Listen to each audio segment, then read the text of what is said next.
morning from SpaceX headquarters here in Hawthorne, California. This morning's Falcon 9 launch is scheduled for 10:34 a.m. Pacific Standard Time or 18:34 Universal Coordinated Time. Our launch window is just under 25 minutes long and closes at 11 a.m. Pacific Time. I'm Lauren Lyons, a senior engineer in our Flight Reliability Department, and welcome to the webcast for the Spaceflight SSO-A Smallsat Express mission. For this mission, we are flying a record 64 satellites for our customer spaceflight. This is the largest number of payloads ever launched from a US-based rocket. This flight is also particularly exciting for SpaceX for another reason. We'll be flying this Falcon 9 booster for the third time. Now, this is the first time we've ever done this, which we'll talk more about later on in the webcast. Following the liftoff, we have two recovery attempts. First, we are attempting to land Falcon 9's first stage on our autonomous spaceport drone ship, Just Read the Instructions, which is situated in the ocean 50 kilometers away from the launch pad. The second recovery attempt will be to catch our payload fairing with a large net on our boat, Mr. Steven, as that fairing descends down over the Pacific Ocean after separating from the second stage. And if you've been following us closely, you know that we're still early in our fairing catching efforts, but maybe today will be the day that we net one for the first time. And finally, once Falcon 9 reaches its intended orbit, the 64 satellites will be released in 6 separate deployments, starting at around T+14 minutes and ending approximately 43 minutes after liftoff. Now, because all of the deployments take place over areas of the globe where we do not have ground station coverage, there will be no live video feed of the spacecraft deployments on today's webcasts. So we'll wrap it up right after shutdown of the second stage engine, approximately 10 minutes after launch. However, we will be posting updates on Twitter about the deployments, starting at when we regain ground station coverage around an hour later. Now let's take a look at Falcon 9 on pad Space Launch Complex 4 as we count down to liftoff.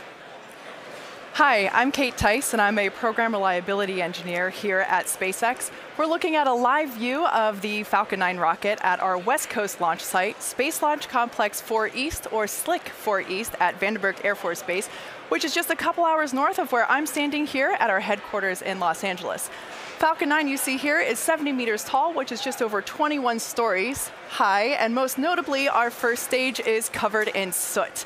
As Lauren mentioned, this is the first time that SpaceX will be flying a Falcon 9 for the third time, so all of this that you see here is from not one, but 2 previous re-entry missions. Multiple reuse is being supported by our Block 5 upgrades that we debuted earlier this year. Our Block 5 rockets are designed to be capable of 10 or more flights with no scheduled refurbishment. In fact, this stage that you see here previously supported the Bangabandhu 1 mission in May of this year, which was our first Block 5 flight, and that was then followed by the Miraputi mission that was this past August.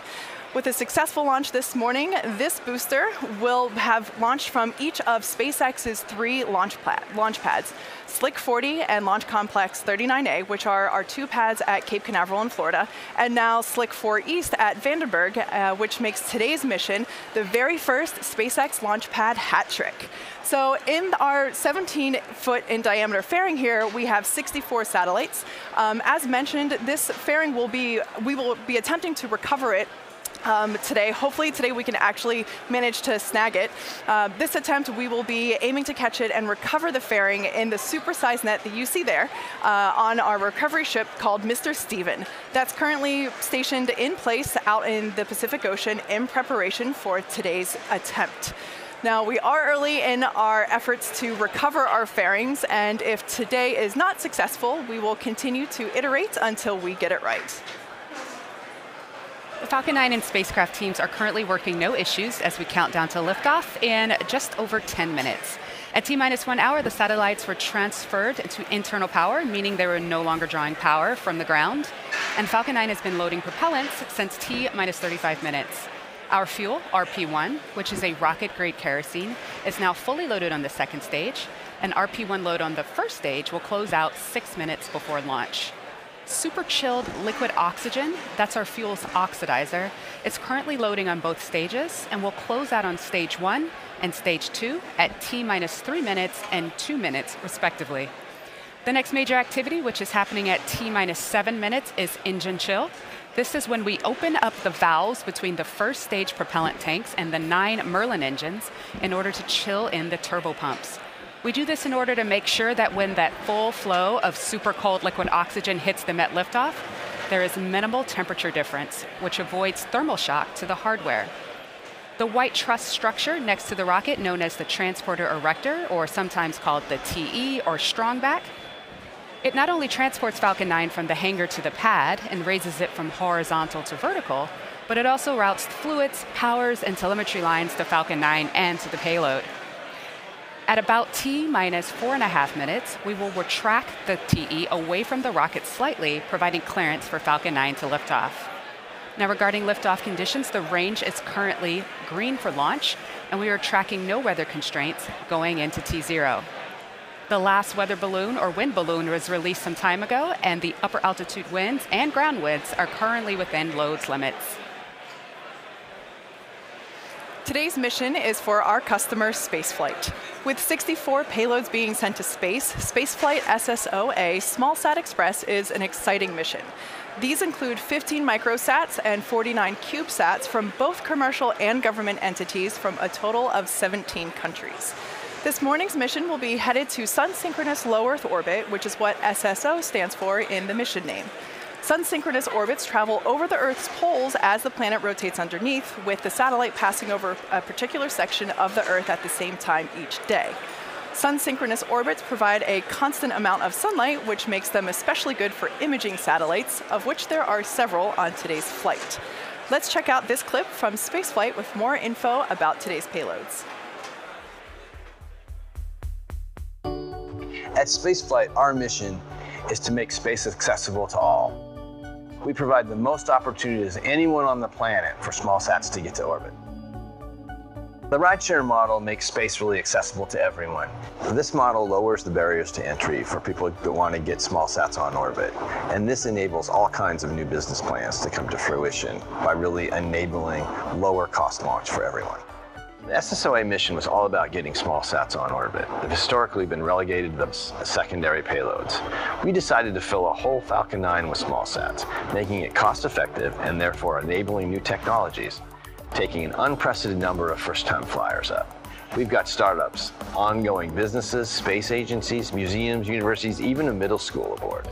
Missions themselves vary from tech demonstrators to Earth observation, communications, to biological experiments. Spacecraft come from 17 different countries, represent the work of thousands of people.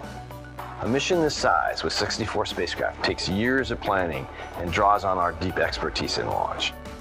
Our engineers designed two rings, the upper and lower free flyers, that will separate and deploy their spacecraft in a series of orchestrated maneuvers. Because we have launched over 140 satellites to date, we've experience with nearly every different subsystem and dispenser and are always ready with custom solutions to deployment problems. Our engineers and mission managers were fully up to the challenge of a dedicated mission. Assembling the integrated stack was like putting together a giant, complex puzzle. It was a master effort in project planning, ingenuity, and perseverance that took place in our new state-of-the-art integration facility in Auburn, Washington. Our team also worked with our customers to navigate all the regulatory, licensing, and insurance challenges that come with putting a spacecraft on orbit. Particularly for our first-time flyers, making sure that everything is running smoothly is part of the turnkey service our mission managers provide. Finally, I'd like to say this would not have been possible without SpaceX and the incredible capabilities of the Falcon 9. We all envision a world where small sats are really making a difference. All kinds of applications, Earth observation, new lunar missions, space manufacturing, stuff we can't even dream about. We really want to say how grateful we are to Planet for being the primary on this mission, for SpaceX for enabling it to happen, and for all of our customers that are sharing this ride with us. As we mentioned, there are 64 satellites on board today. One of these payloads is part of a collaboration between the Los Angeles County Museum of Art, or LACMA, and artist Tavares Strachan called Enoch. Enoch highlights the story of Robert Henry Lawrence Jr., the first African-American astronaut.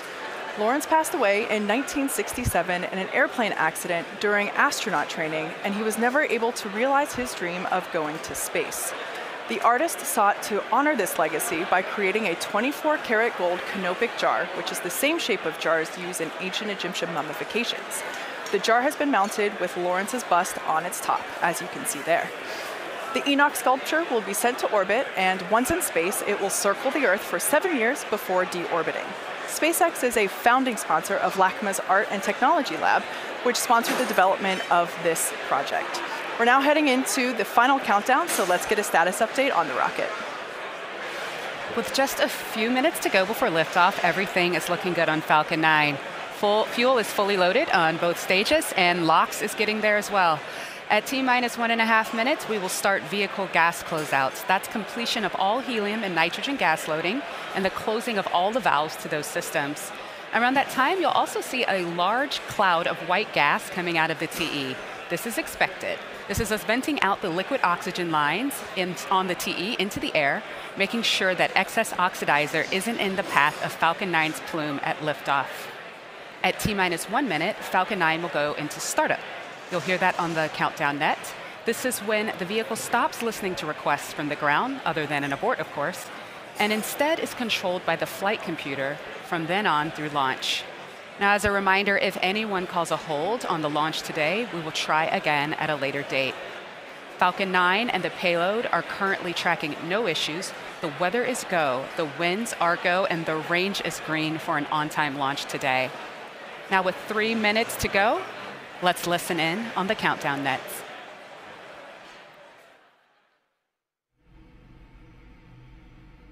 MVAC igniter purge has started. Stage 1 lock slow and it's closed out.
Stage 2 lock slow is closed out.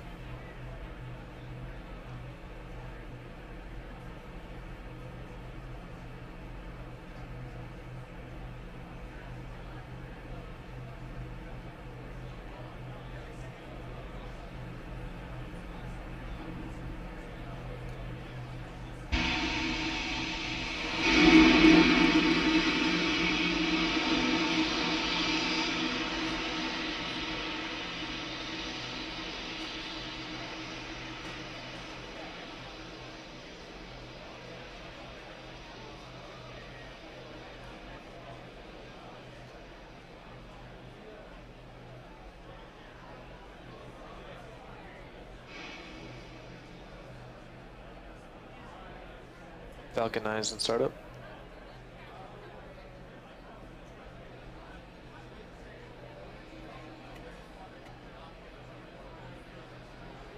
Stage 2 is pressing for flight. It's launch drifter on countdown 1. We are go for launch.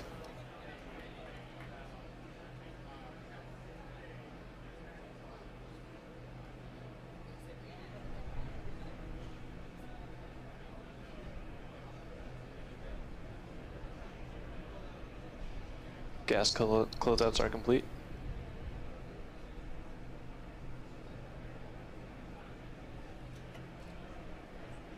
Stage 1 pressing for flight. T-minus 15 seconds. 10, 9, 8, 7, 6, 5, 4, 3, 2, 1. Lift off of the Falcon 9.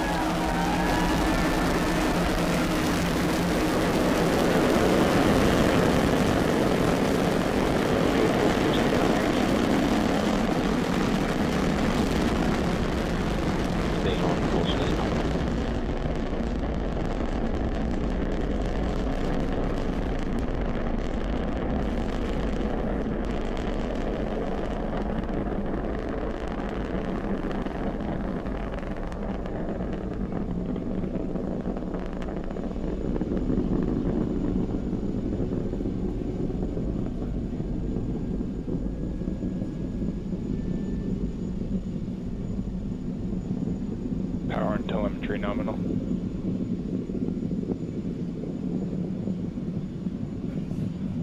Falcon 9 has cleared the tower and is now headed upward on its mission to sun-synchronous low Earth orbit.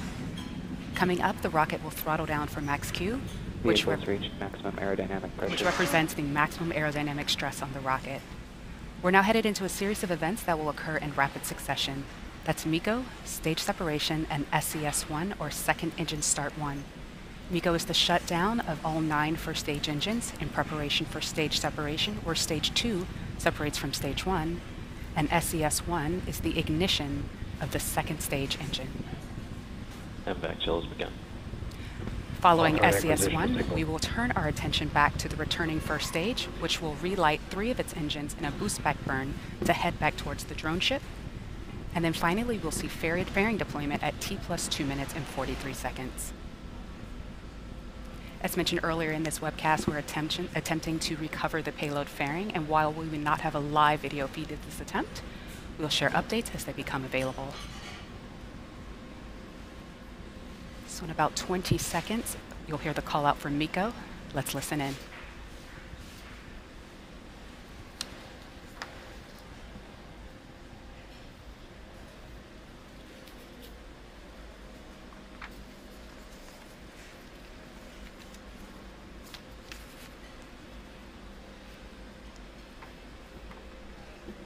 We have MECO.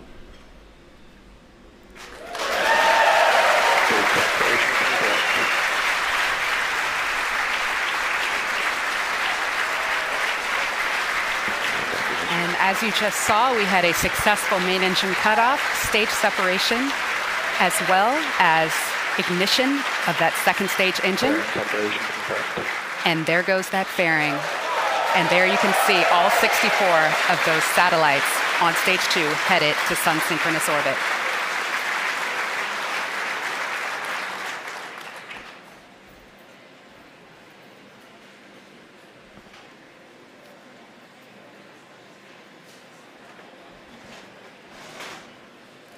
You will hear the call out for the boost back burn ending in a couple of seconds. That's where stage 1's burn, that brings it back in the direction of the drone ship. That burn will cease.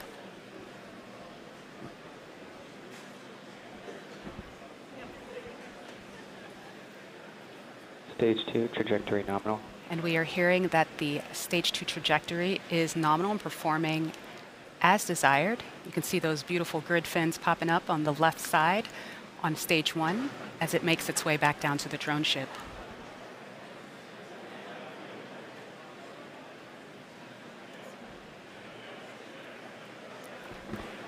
MVAC-D's power is nominal. That burn is looking very good.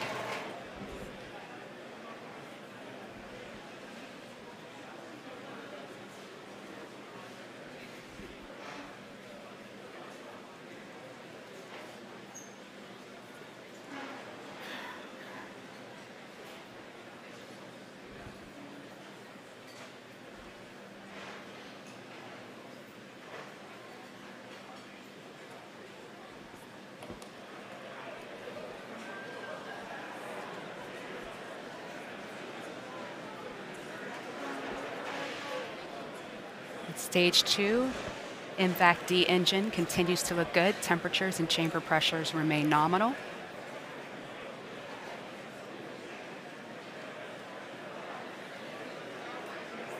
And we have beautiful views of the Earth from both stages.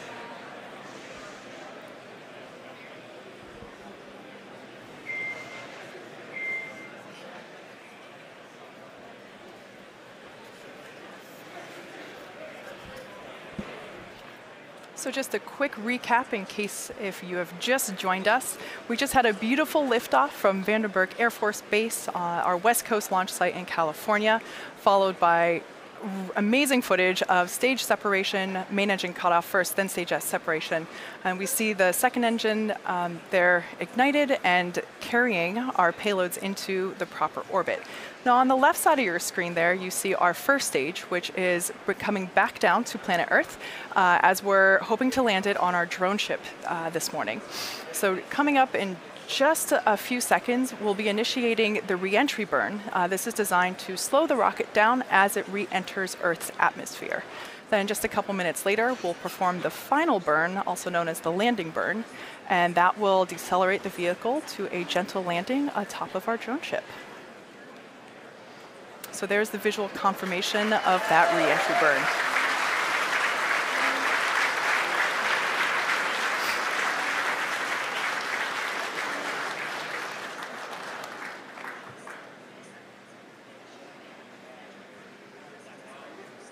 This will last for another 10 seconds.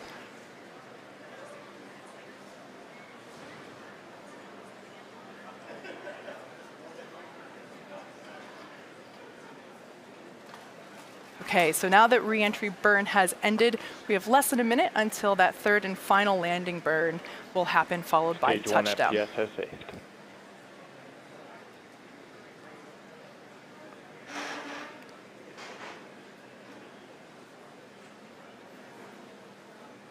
Now, as we approach our first stage landing, I'd like to point out that we might lose video coverage out there on our drone ship. There's lots of vibrations as the rocket is coming down towards it, so we might lose our satellite signal. If this is the case, we'll be sure to provide you status updates on that first stage as they become available. We're certainly excited to hear about it here in Hawthorne and across all of SpaceX, as this is the first time that we are trying to land this for a third time. So there we can see that final landing burn happening. We'll be looking for deployment of the landing legs here momentarily.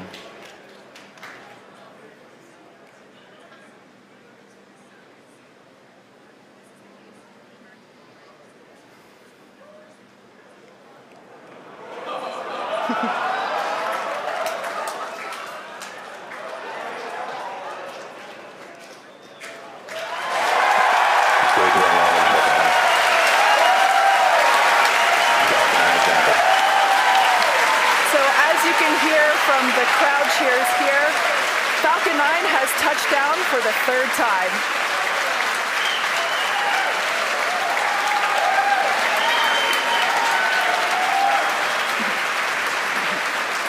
So as you saw in that shot, Falcon 9 landed on our drone ship. Just read the instructions, which is currently out in the Pacific Ocean. That's so great. And the second stage is still continuing on with the primary mission, though. We are 8 minutes and 32 seconds into flight, and the second stage is still burning nominally. It's on a really good trajectory. Power is looking good, chamber pressures are good, and we're looking at 200,000 pounds of thrust in the vacuum of space with that engine.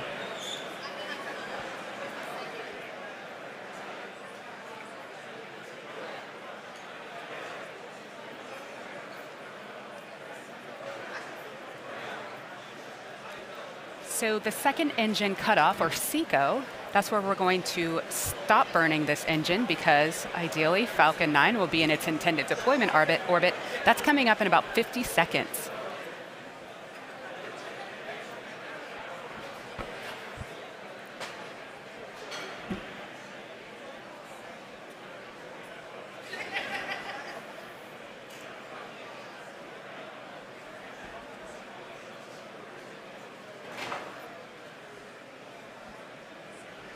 So as we mentioned earlier, we won't be able to show the deployments of the satellites today, because this will be happening, that will be taking place over areas where we don't have ground station coverage. So unfortunately, we won't have any live video feed to provide. Because deployment won't be viewable, we will end our live webcast soon after the second engine cutoff, but please continue to follow along on SpaceX Twitter updates for payload deployment as they become available. All right, we should be expecting SECO, and there it is. Let's listen in for whether or not the orbit's good.